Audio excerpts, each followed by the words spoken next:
my name is Josie Asoy. I'm back again and again. And for today's video, I will discuss Module 3, Lesson 3, Institutional Agencies in Philippines, Code of Calantiao, Bilibid Prison, San Ramon Prison and Penal Farm, Iwahig Penal Colony, Correctional Institute for Women, New Bilibid Prison, Davao Penal Colony, Sablayan Penal Farm, Leyte Regional Prison, Provincial Jail Prison, and Public Attorney's Office or PAO. So let's proceed to the Institutional Agency of Philippines. Concise history of the Bureau of Corrections. So corrections in the Philippines started during the pre-colonial times. It was, however, organized on individual community basis. It was only during the Spanish regime when an organized corrective service was made operational.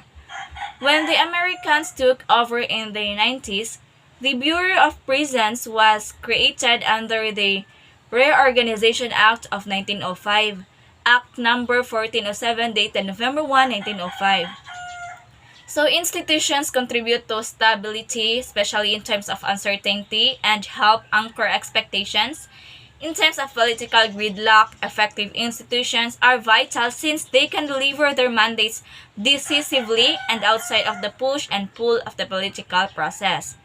So before the reconstruction of San Ramon Prison, the Americans established in 1904 the Luhit Penal Settlement, now Iwahig Prison and Penal Farm, on a vast reservation of 28,072 hectares. It would reach an aggregate total land area of 40,000 hectares in the late 1950s. The question is, what is the importance of state institutions in the Philippines? So state institutions are an economist's primary facilitator of social and economic development. And it shows that these institutions can be a major source of growth. Effective institutions aid investment in physical and human capital, and also development in technology. So institution agency is understood as a purposive actions taken by embedded actors who seek to shape their host institutional environment through compromise avoidance, defiance, and manipulations to create, maintain, or transform institutions. Examples of institutions: criminal justice system, education, economy, environment, family, government, media, and politics, and more. The Bureau of Prison was renamed Bureau of Corrections under the new Administrative Code of 1987, issued on November 23, 1987, and Proclamation number 495 of the President. It is one of the attached agencies under the supervision and control of the Department of Justice. So next is Code of Calantiao. The Code of Raha Calantiao was a supposed legal code in the epic history Maragtas that is said to have been written in 1433 by Datu Calantiao, a chief on the island of Negros in the Philippines.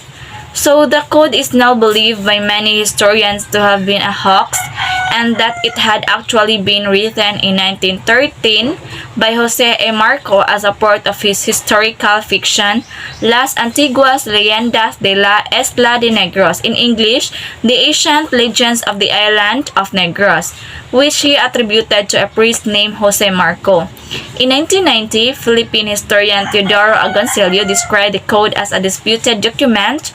Despite doubts on its authenticity, some history texts continue to present it as historical fact. If we go back in history, in 1917, the historian Jose Marco wrote about the Code of Calantiao in his book Historia per España de Filipinas.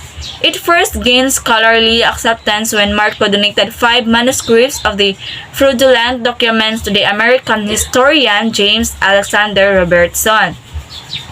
So Robertson was a notable proponent of the anti-Spanish Black Legend propaganda and had also deliberately distorted translations of Spanish documents of the Philippines in the compilation The Philippine Island, 1493-1898, co-authored with Emma Helen Blair. Law of Calantiao Code. In his book Struggle for Freedom 2008, Cecilio Joca provides a full reproduction of the code for the reader's critical examination to decide on its veracity and accuracy. So we will not explain one by one the Code of Kalantiaw. Nevertheless, throughout the 20th century, many scholars in both the Philippines and the United States accepted Marcos' pre-colonial source materials as a face value. Chief among these was the Code of Kalantiaw, which listed 18 orders for the proper punishments of certain moral and social transgressions. So although the said code ceases to be part of the text of the Philippines history, however, many still believe its validity. So chief among these was the Code of Kalantiaw, which listed 18 orders for the proper punishments of certain moral and social transgressions depending on the gravity of the offense. Punishments range from a light fine to being cut to pieces and thrown to crocodiles. So that is the Code of Kalantiaw, their punishments. Let's proceed to the 7 institutional corrections of the Philippines. The Bureau shall carry out its functions through its divisions and its 7 penal institutions, namely New Bilibid Prisons, Correctional Institution for Women, Iwahig, Davao, San Ramon and Sablayan Prisons, and Penal Farms, and the later regional prisons. So the first is the New Bilibid Prison in the Muntinlupa City. The New Bilibid Prison in Muntinlupa, Philippines, is the main insular penitentiary designed to house the prison population of the Philippines. In 1940, the Commonwealth government transferred prisoners to the NBP from the old Bilibid Prison. So the CA200-A Procedure Correctional Jail and Military Prison in Manila. So the remnants of the old facility were repurposed by the City of Manila as its own detention center, known today as Manila City Jail. So the penitentiary had an initial land area of the 551 hectares or 1,360 acres, but 104 hectares, 260 acres were transferred to a housing project of the Department of Justice. So additional land of the NBP reservation is used for the Bureau of Corrections headquarters. So during the Japanese occupation of the Philippines, during World War II, Bilibid was a prison of war and civilian interning camp where American soldiers and civilians were held by the Japanese. 1,200 internees and POWs or POWs were freed by the American Army on February 4, 1945 during the Battle of the Manila. So the government of the Philippines plans to create a regional prison in the Nueva Ecija through a public-private partnership. As you can see that picture, that is the history of the aerial view of the New Bilibid Prison in Muntinlupa in the year 1940. The old Bilibid Prison, then known as CA200-Y Procedure Correctional Jail and Military Prison, occupied a rectangular piece of land that was part of the Mehalenque estate in the heart of Manila. So the New Bilibid Prison, or the NBP in Muntinlupa, Metro Manila, is the main insular penitentiary designed to house the prison population of the Philippines. It is maintained by the Bureau of Corrections, or BUCOR, under the Department of Justice. Second is the Correctional Institution for Women, or CIW, in Mandaluyong City and the CIW Mindanao, Panabo, Davao. So CIW, or Correctional Institution for Women, is the most recent facility organized in the Bureau of Corrections. CIWM is a new kid in town. It is the most recent facility organized in the Bureau of Corrections. Third is the Iwahig Prison and Penal Farm in Puerto Princesa City, Palawan Iwahig Prison and Penal Farm in Puerto Princesa City. So Palawan, Philippines, is one of the 7 operating units of the Bureau of Corrections under the Department of Justice. So Palawan is a place where offenders sentenced to banishment were exiled, often as a death sentence due to the endemic malaria. So fourth is the Sablayan Prison and Penal Farm in Occidental Mindoro. Nearer to Manila than other penal colonies, the Sablayan Penal Colony is located in Occidental Mindoro and relatively new. So Sablayan Prison is a facility where prisoners from New Bilibid Prison are brought for decongestion purposes. So Sablayan Penal Colony, the Philippines' largest penal facility with sprawling lot of 16,190 hectares, 40,000 acres, is also located in this municipality. Fifth is San Ramon Prison and Penal Farm in Zamboanga City. The San Ramon Prison and Penal Farm is situated in Zamboanga City, Philippines. It was established to house the Muslim rebels and prisoners opposing the Spanish leadership. According to historical accounts, the San Ramon Prison was established in southern Zamboanga on August 21, 1870 through a royal decree promulgated in 1869 established during the tenure of Governor General Ramon Blanco, whose patron saint the prison was named after. The facility was originally established for persons convicted of political crimes. Considered the oldest penal facility in the country, prisoners in San Ramon were required to do agricultural work. Six is Leyte Regional Prison in Aboyog, Leyte. Leyte Regional Prison. The Leyte Regional Prison, situated in Aboyog, Southern Leyte, was established a year after the declaration of martial law in 1972 by virtue of Presidential Decree Number 28. While its plantelia and institutional plan were almost ideal, lack of funds made the prison unable to realize its full potential, and its facilities are often below par compared with those of other established penal farms. So, regional prison in the Philippines, 2,100 were reported to be Lucas in 2021. The Leyte province is a part of the Eastern Visayas region of the Philippines and has a crime rate of about 558 incidents per 1,000 individuals. So, Aboyog Leyte prison facilities often conjure images of hardened criminals, but in Leyte, a correctional facility is something else, a tourist resort where one can relax and commune with nature. So, the Leyte Regional Prison, the biggest correctional facility in Eastern Visayas, inaugurated last week its ecotourism resort inside the compound of the penal facility in this town.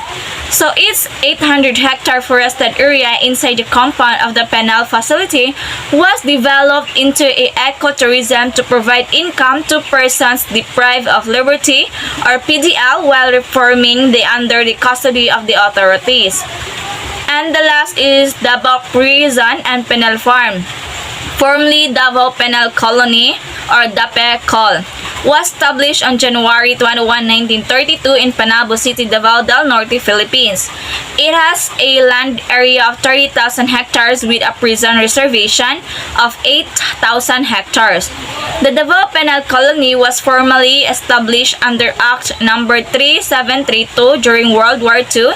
It was used by the Philippine-American Armed Forces, where more than 1,000 Japanese were treated in accordance with the orders of the American commanding officers. So the Japanese Imperial Army attacked Davao on December 20, 1941, and the colony was among the establishments that were taken over the Imperial Army. After the liberation of the Philippines, the colony in exile in Palawan returned to its old site in Davao. A great deal of rebuilding and repair had to be done because the war had almost completely destroyed the colony. So let's proceed to the provincial jail. So what is provincial jail? On the other hand, provincial jails are under the supervision and control of the provincial government. It appears that provincial jails, which are directly under the supervision and control of the provincial government, have better facilities and are better managed as compared to that of the city and municipal jails. So provincial jails are under the concerned provincial government. Currently, local jails are under the jurisdiction of two different authorities. City, municipal, and district jails are under the Bureau of Jail Management and Penology or BGMP, while provincial and sub-provincial jails are under the concerned provincial government. So who controls the provincial jail? The provincial government. The provincial jail shall be supervised and controlled by the provincial government within its jurisdiction, whose expenses shall be subsidized by the national government for not more than 3 years after the effectivity of this act. So that picture or image is the Provincial Jail Services Division, and they have a vision, mission, office mandate, and core values. So first is the vision. Their vision is an improved detention facility with a competent staff, rendering professional jail services for reformation of inmates.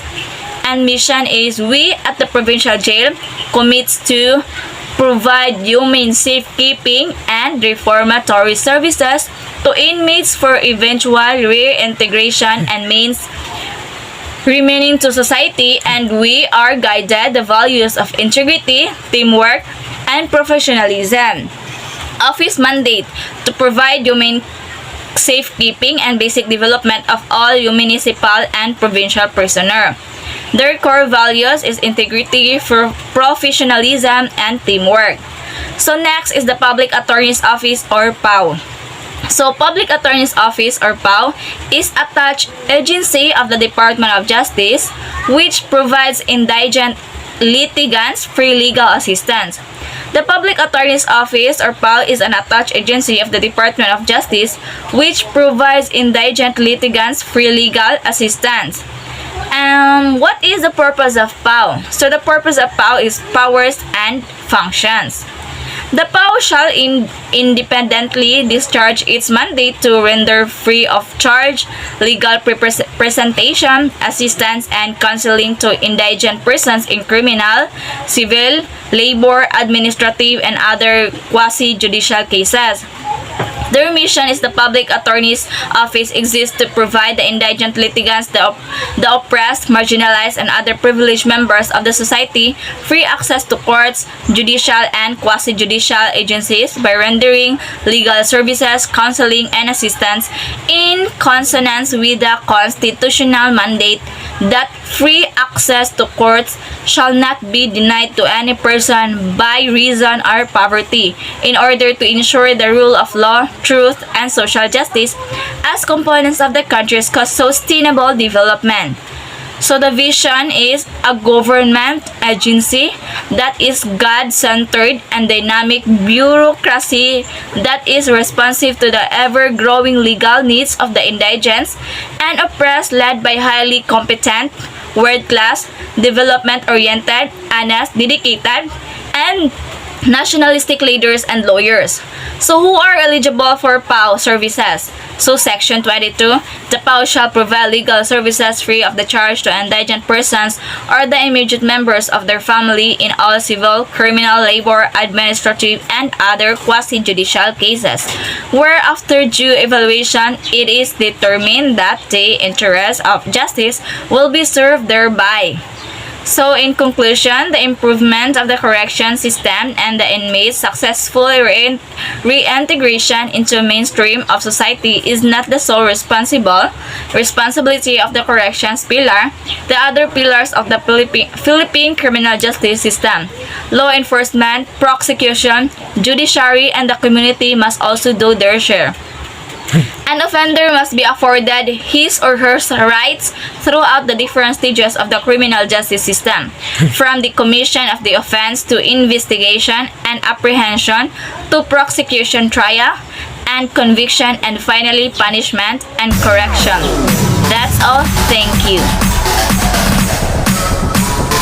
TikTok, all stop.